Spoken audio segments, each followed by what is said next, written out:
जय हिंद साथियों। आज हम बात करेंगे कि भारत में जो गवर्नर एवं गवर्नर जनरल या वायसराय बने हैं तो उसमें क्या हुआ है। उनके द्वारा कुछ ऐसे कार्य किए गए हैं जो हमारे ऐतिहासिक दृष्टिकोण से और परीक्षा के दृष्टिकोण से बहुत ही इम्पोर्टेंट हो जाते हैं।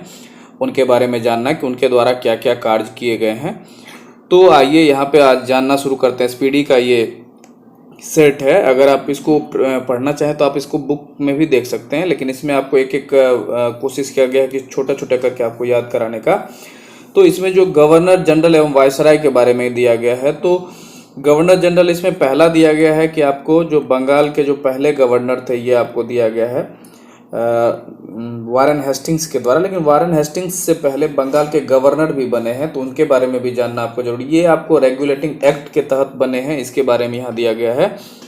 लेकिन बंगाल का गवर्नर जो जनरल बनने से पहले जो बंगाल के पहले गवर्नर थे वो आपको रॉबर्ट क्लाइव थे। रॉबर्ट क्लाइव जो है आपको जब सिराजुद्दौला के साथ पलासी की युद्ध होती है तो उसी पलासी के युद्ध के बाद वो बंगाल के पहले गवर्नर बनते हैं। और उसके बाद वो जब शाह आलम द्वितीय, मीर कासिम और अवध के नवाब तीनों की संयुक्त सेना के साथ बक्सर का युद्ध होता है, उसके बाद फिर एक इलाहाबाद की संधि होती है शाह आलम द्वितीय और रॉबर्ट क्लाइव के बाद, तो फिर से वो बंगाल के गवर्नर के रूप में पदस्थापित होते हैं 1765 से 67 तक। उसके बाद क्या हो जाता है कि आपको ये रेगुलेटिंग एक्ट आता है। जो कंपनी के अधीन जो गवर्नर जनरल थे उनको क्या कर दिया गया कि बंगाल का गवर्नर जनरल बना दिया गया। तो उसके जो पहले गवर्नर जनरल थे वो आपको वारेन हेस्टिंग्स हो जाएंगे। तो अगला इनके द्वारा जो कार्य किया गया ये एक देखिए, अगला देखिए, लॉर्ड हेस्टिंग्स के द्वारा जो है, वारेन हेस्टिंग्स अलग है, लॉर्ड हेस्टिंग्स के अलावा जो द्वारा जो कार्य किए गए हैं ये आपको पिंडारियों का दमन किया गया।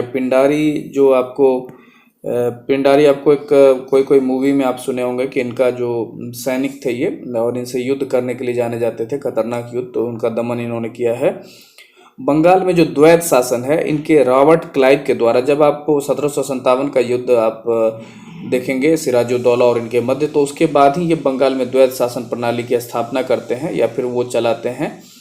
तो इसमें जो है उसके बाद जो है इसमें इसके तहत क्या होता था कि जो राजस्व वसूलने का जो काम था वो अपने पास खुद रखते थे, और सैनिक संरक्षण और जो है राजस्व वसूलने का जो कार्य था ये आपको वहाँ के जो नवाब जिनको आप इनको बनाते थे, जो कठपुतली इनके हाथों की होती तो उनको दे देते थे ताकि आप पैसा आप वसूलिए अपने ही लोगों से। और इनका जो कार्य होता था, इनका खुद का कार्य होता था, रॉबर्ट क्लाइव या फिर जो भी गवर्नर थे इनका काम होता था कि सैनिक संरक्षण या विदेशी मामले अपने हाथ में रखते थे और शासन चलाने की जिम्मेवारी नवाब को दे देते थे। तो रॉबर्ट क्लाइव के द्वारा जो है द्वैत शासन लाया गया। और बंगाल में जब अस्थाई बंदोबस्त की बात की जाएगी तो अस्थाई बंदोबस्त की जो ये प्रणाली है आपको ये लॉर्ड कॉर्नवालिस के द्वारा लागू की गई है। लॉर्ड कॉर्नवालिस का जो कार्यकाल है आपको 1786 से 1793 और उसके बाद 1805 में भी रहा है। इन्हीं के समय में क्या हुआ था कि जो भी अधिकार हैं सारे कलेक्टर के, वो समस्त अधिकार कलेक्टर को दे दिए गए थे। और इनका जो सबसे प्रसिद्ध वहाँ इनका जो रहा था वो अस्थाई बंदोबस्त का। और उसके बाद जो है इनके द्वारा जो है 1793 में ही कॉर्नवालिस कोड का भी निर्माण करवाया गया था, जो इनका जो है शक्तियों का जो पृथकीकरण होता है उसके सिद्धांत पर आधारित था। अगला देख लेते हैं। अगला क्या है हमारा कि भारत में जो है सिविल सेवा का जनक किनको माना जाता है, तो ये भी यही है, लॉर्ड कॉर्नवालिस को ही माना जाता है। उसके बाद यहाँ पे दिया जा रहा है कि भारत का अंतिम गवर्नर जनरल, तो भारत के जो अंतिम गवर्नर जनरल थे ये आपको हो जाएंगे लॉर्ड कैनिंग। लेकिन लॉर्ड कैनिंग के समय में जो अंतिम गवर्नर जनरल इसलिए हुआ है ये कि उस समय तक लॉर्ड डलहौजी वगैरह के द्वारा इतने ज़्यादा भारत पर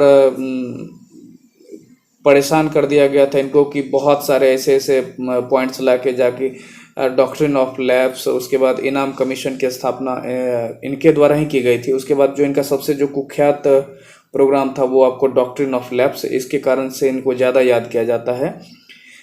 इसी डॉक्ट्रिन ऑफ लैप्स के द्वारा अगर आपसे पूछा जाए कि सबसे पहले इन्होंने किसको मिलाया था, तो सबसे पहले इन्होंने 1848 में सतारा को मिलाया था। तो इस प्रकार से इनके द्वारा जितने भी कार्य किए गए थे तो उनके कार्यों से परेशान होकर 1857 का जो युद्ध होता है उस युद्ध में जो है भारत के जो स्वतंत्रता संग्राम, इसको प्रथम स्वतंत्रता संग्राम भी बोलते हैं, तो उसके कारण से यहाँ पर जो है गवर्नर जनरल का जो पद है वो समाप्त कर दिया जाता है और प्रथम वायसराय लॉर्ड कैनिंग ही बन जाते हैं। लॉर्ड कैनिंग को जो है भारत में जो है प्रथम वायसराय बनने के साथ साथ में ये वायसराय का मतलब हो जाता है कि ये जो है ब्रिटिश सम्राट के अधीन नियुक्त भारत का जो है एक तरह से समझिए उनके देखरेख में अब ये चलेगा, ब्रिटिश सरकार के अधीन। तो कैनिंग के द्वारा ही जो है बहुत सारे इनके द्वारा भी कार्य किए गए हैं। तो जिनके समय में ही जो है उच्च न्यायालय अधिनियम लाया गया था 1861 में। अब अगला प्रश्न इसमें अगला जो है पॉइंट इसका देख लेते हैं कि स्वतंत्र भारत के जो है प्रथम गवर्नर इसमें पूछा गया है कि स्वतंत्र भारत के प्रथम गवर्नर जनरल। तो जैसे कि जब हमारा देश आज़ाद हो रहा था तो उस समय अगर पूछा जाए कि भारत के अंतिम गवर्नर जनरल या स्वतंत्र भारत के प्रथम गवर्नर जनरल, तो दोनों जो है आपको लॉर्ड माउंटबेटन ही हो जाएंगे। और इसी में एक पॉइंट नहीं दिया गया, उसको देख लेते हैं कि जो हमारे भारत के प्रथम भारतीय गवर्नर जनरल कौन हो जाएंगे, तो वो आपको सी राजगोपालाचारी जी हो जाएंगे। अगला देखिए बंगाल का विभाजन किन के समय में हुआ है, तो ये बंगाल का विभाजन आपको लॉर्ड कर्जन के समय में हुआ है। लॉर्ड कर्जन जो है 1905 में आपको बंगाल का विभाजन करते हैं और इन्हीं के समय में जो है आपको लॉर्ड कर्जन का जो है कार्यकाल जो है हमारे भारतीय दृष्टिकोण से अच्छा नहीं रहा है, क्योंकि इनके समय में बहुत सारे जो है तोड़ने का काम किया गया। लेकिन इनके समय में कुछ कुछ ऐसी चीज़ें भी की गई है जो कि हमारे लिए आपके लिए अच्छा भी रहा है। जैसे कि इनके द्वारा जो है आपको 1899 से 1905 तक इनका कार्यकाल रहा है। तो इसी समय में इनके द्वारा जो भारतीय टंकन और पत्र मुद्रा अधिनियम भी लाया गया। और इसके बाद जो है इन्हीं के समय में रेलवे आयोग, सिंचाई आयोग और जो एक पुलिस आयोग की भी स्थापना इनके द्वारा की गई। और इन्हीं के समय में आपको विश्वविद्यालय आयोग, बहुत सारे आयोग की स्थापना इनके समय में की गई। लेकिन इनका जो सबसे ज़्यादा याद किया जाता है इनको, या जाना जाता है कि वो आपको बंगाल विभाजन के कारण से इनको जाना जाता है। जिनको इनकी जो निर्णय की घोषणा है, अगर आपसे पूछा जाए तो 19 जुलाई 1905 को बंगाल विभाजन के निर्णय की घोषणा करते हैं और 16 अक्टूबर 1905 को बंगाल विभाजन को लागू कर दिया जाता है, जिसके कारण से बंगाल को दो प्रांत में बांट दिया जाता है। अगला जो पॉइंट है उसके बारे में देख लेते हैं। अगला पॉइंट है आपको रेलवे बोर्ड का गठन, तो अभी बताया इनके संबंध में। उसके बाद जो है लॉर्ड हार्डिंग द्वितीय जो है, इनके समय में जो बंगाल का विभाजन है वो रद्द किया जाता है। लॉर्ड हार्डिंग द्वितीय के समय में ही जो है ब्रिटेन के राजा जो थे जॉर्ज पंचम भारत आए थे और 12 दिसंबर 1911 ईस्वी में जो दिल्ली में एक भव्य दरबार का आयोजन हुआ था, यहाँ पर बंगाल विभाजन को रद्द करने की घोषणा की गई। और जो बंगाल जो है उसके बाद अब दोनों संयुक्त हो गए और उसके बाद भारत की जो राजधानी है कलकत्ता से दिल्ली स्थानांतरित करने की घोषणा की गई।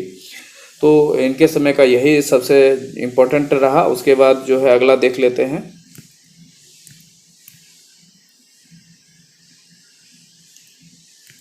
अगला है हमारा, देखिए यहाँ पे कि भारत में जो है रेलवे की स्थापना, अर्थात ये जो लॉर्ड डलहौजी के समय में जो हुआ था कि मुंबई से जो थाने तक चली थी रेलवे, उसके बारे में 1853 ईस्वी में उसके बारे में बात है। और डाक व्यवस्था की स्थापना भी इनके समय में की गई थी।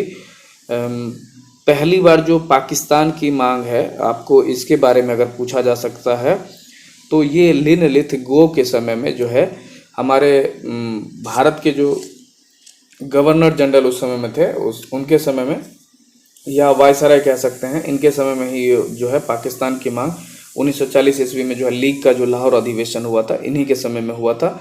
लिनलिथ-गो का अगर कार्यकाल जानेंगे तो ये इनका 36 से 43 तक रहा था। इन्हीं के समय की जो महत्वपूर्ण घटना है और ये है आपको कि 8 अगस्त 1940 को अगस्त प्रस्ताव जो है अंग्रेजों के द्वारा लाया गया था। और इनके समय में ही सबसे महत्वपूर्ण घटना ये है कि 1942 का जो है क्रिप्स मिशन भी आया था। और एक और सबसे इम्पोर्टेंट घटना कि 8 या 9 अगस्त को जो है आपको भारत छोड़ो आंदोलन भी इन्हीं के समय में प्रारंभ किया गया था। लिनलिथ-गो अर्थात गो लगा हुआ है तो भारत छोड़ो आंदोलन से आप इसको जोड़ के रख सकते हैं।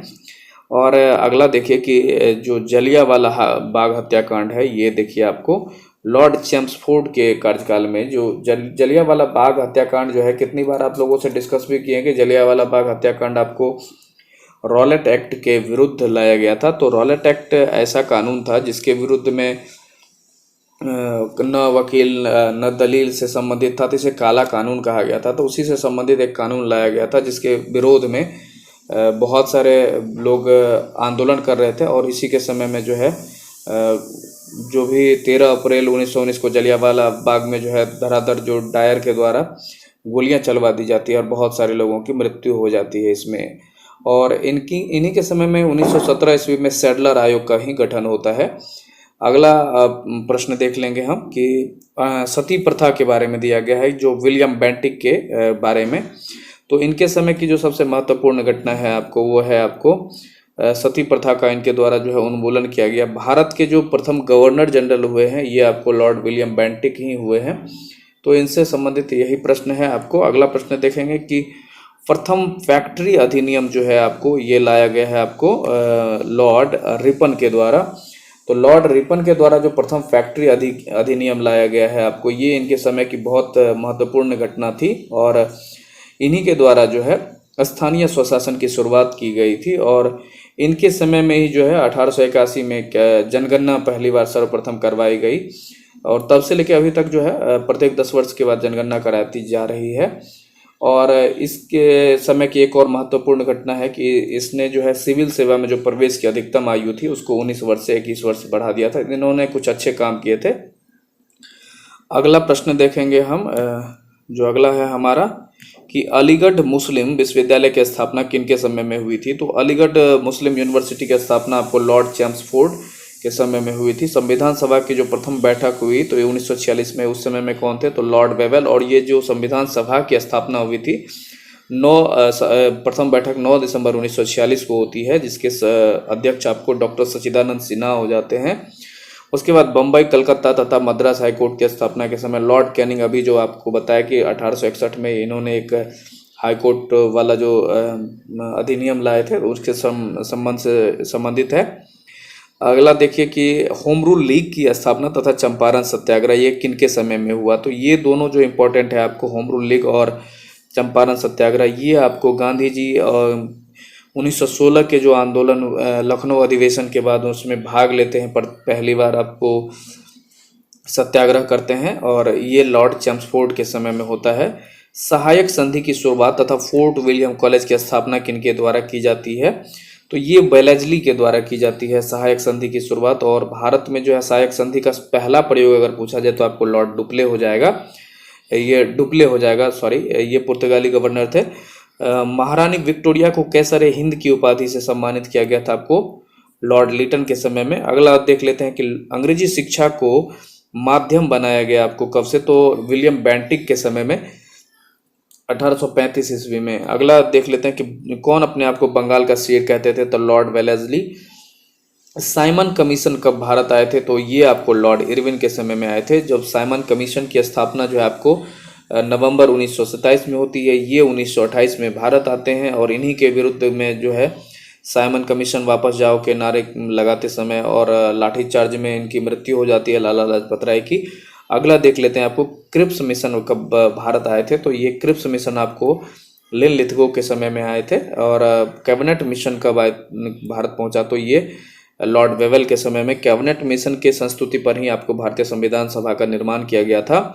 और जो मुस्लिम लीग की स्थापना के समय जो गवर्नर थे उसके बारे में पूछा जा रहा, तो ये लॉर्ड मिंटो हो जाएगा। गवर्नर या वायसराय यहाँ पे आप ले सकते हैं। तो द्वितीय विश्व युद्ध का प्रारंभ आपको लिन लिथगो के समय में हुआ था, क्योंकि द्वितीय विश्व युद्ध आपको 1939 से 1945 तक चलते हैं। उसके बाद भारत छोड़ो आंदोलन भी इन्हीं के समय में होता है। स्थानीय स्वशासन के बारे में भी आपको हमने बताया कि ये लॉर्ड रिपन के द्वारा जो प्रारंभ किया गया था ये।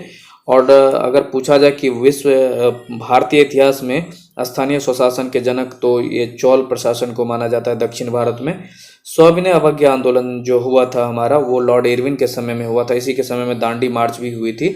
असहयोग आंदोलन जो आपको 1920 का हुआ था, जिसी में आपको चौड़ी चौड़ा हत्याकांड होता है, ये आपको 1920 में आपको होता है 22 में, तो लॉर्ड चैम्सफोर्ड के समय में। और कांग्रेस का जो जन्म हुआ है आपको 1885 ईस्वी में, जन्म अर्थात इसकी स्थापना, तो लॉर्ड डफरिन के समय होती है। भारतीय प्रेस का मुक्तिदाता आपको चार्ल्स मैटकॉफ को कहा जाता है। नरबली की प्रथा का जो अंत है ये आपको लॉर्ड हार्डिंग के समय होती है। दास प्रथा का जो उन्मूलन है आपको लॉर्ड एलन बरो के समय में होता है, और भारतीय जनगणना की शुरुआत आपको 1872 में सबसे पहले लॉर्ड मेयो के द्वारा की जाती है। और नियमित के बारे में भी आपको बताया गया कि लॉर्ड रिपन के काल में 1881 से शुरुआत हो जाती है इसकी। और इस तरह से आपका जो है देखिए, ये अब और 2-3 बच गया है, देख लेते हैं कि अब जो ये है कि प्रथम गोलमेज सम्मेलन जो है आपको लॉर्ड इरविन, और द्वितीय वेलिंगटन, और तृतीय वेलिंगटन के समय में हुआ था। तो इस प्रकार से, और कुछ गवर्नर जनरल के बारे में डिटेल अगर नहीं बता पाए तो वो कभी और भी लाएंगे तो उसके बारे में बताएंगे। तो आज इनसे आपको इतनी सारी जानकारी मिलेगी। इस एसपीडी से जो इम्पोर्टेंट पॉइंट है और जो परीक्षा में लगातार पूछे जाते रहे, तो उसके बारे में हम आपके लिए लगातार लाते रहेंगे। मिलेंगे आपसे एक नई वीडियो में।